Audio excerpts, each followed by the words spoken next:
زیات شکرګزار یم چې انشاءالله په تحصیل مندړ کې ړومبی تنظیم په ناوګۍ کې جوړ شو. سبا شپې له په کوګا کې مونږ کونسل کې هم جوړېږي. داسې مونږ اوس د دغه نه رالو شادم نه هلته کې هم تنظیمونه سټارټ جوړېږي، خو مونږ دا غواړو دا چې په اتفاقي رایې باندې وشي.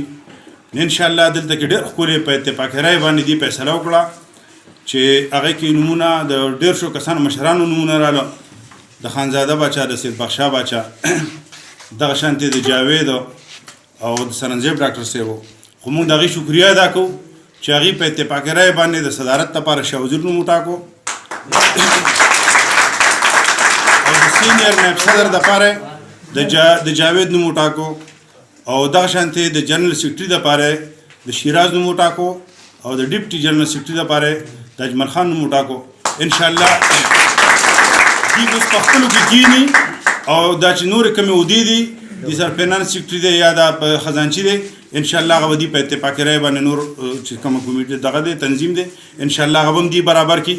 خو زما به ورته دا خواسي او دا به مې درخواست وي چې زمونږ په کلي چې دوی به ځان له په خپل ملګري به کښېني او چې کم از کم ماهانه دی یو میټینګ کوي چې د دې ملګرو سره نمبرې دي که نور څه دغه نشته، خو دا ملګري په وخت خبرول دي د بر نه پارټۍ چې کوم هدایت راشي چې په هغې باندې پوره عمل کېږي.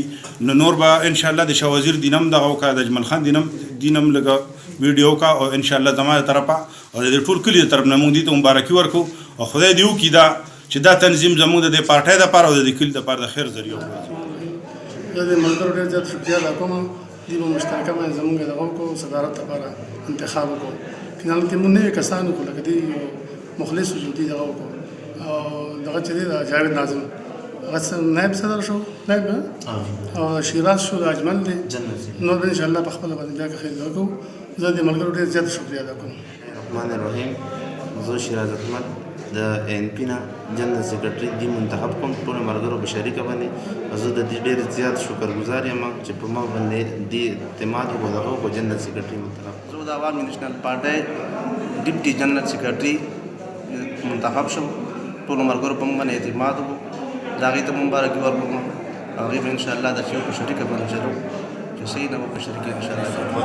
بسم الله الرحمن الرحیم. اول خو زه ستا عمرانو ډېر شکریه ادا کوم چې په هر سخته، په هر راته، په غم، په ښادۍ، په خوشحالۍ، په هر څه کې ته مونږ ځان نه رسوې. ستا ډېره شکریه د لویو کوم ادا کوم. دویمه خبره دا چې نن دا زمونږ په دې صوبه کې د فارمسازۍ مهم شروع دی انشاءالله تعالی چې ډېر ښه دغه سره غونډ شو. نن موږ په ناوګۍ کې ولاړو، ستاسو په ناوګۍ په دې کلي کې دلته پکې نن تنظیم جوړ شو. نو موږ خو د دې ناوګۍ د کلي د مشرانو زه انتهایي ډېر مشکور یم ځکه چې ما ولیدو، ځکه په نورو کلیو کې کېږي نه پای کې جوړ الیکشن کوډ شریع شوري او دا وړه په څه باندې چې دا تعلیم یافته خلک دی، دا ښه خلک دی، په خبره پوهېدونکي خلک دی. زما چې څومره خیال دی موږ چې دننه رادننه شو څو 12 کسانو چې هغه ټول خواهشمند وو. کله چې پکې موږ خبره وکړه چې څنګه چل دی، ټول وو چې بالکل زه جوړ نه دا دا پلان کېدی شي. هغه په اتفاقي رایې باندې 2 تنه پکې راغلي، یو سیکرټریشپ ته، یو صدرشپ ته او ښه په خوشحالۍ باندې ښه په دغه باندې هغه خدای پاک کار وکړو. نه پکې الیکشن راغی، نه پکې خسڼې راغی او ډېر ښه او ډېره ګڼه وه، انتهایي کم از کم 200-300 کسانو. زه د ناوګۍ د کلي چې ډېر مشکور یم، ډېر په ښه حالت ښه دغه باندې دا الیکشن دغه وکړو، دا تنظیم یې جوړ کړو. نه پکې الیکشن شو، نه پکې هېڅ پکې ونه شو. زه ما د خپل ستاسو په سیاست باندې زه د نورو کلو ته هم ټول تحصیل ته د مندړ زما ورته دا سوال دی چې څنګه لکه په ناوګۍ کې په سلیکشن باندې دغه وشو په اتفاقي رایې باندې چې بر دا پلان کې ښه دی، نو زما په یقین زما ټول تحصیل ته دا سوال دی چې څنګه په ناوګۍ کې نن دا ړومبی دغه تنظیم جوړ شو چې په دغه باندې دا نور کلو په دغه طریقه باندې جوړ شي.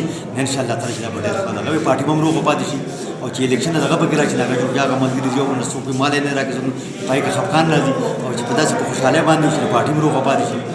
زما ډېره مهرباني او ډېره شکریه بیا دې ناوګۍ دې کلي.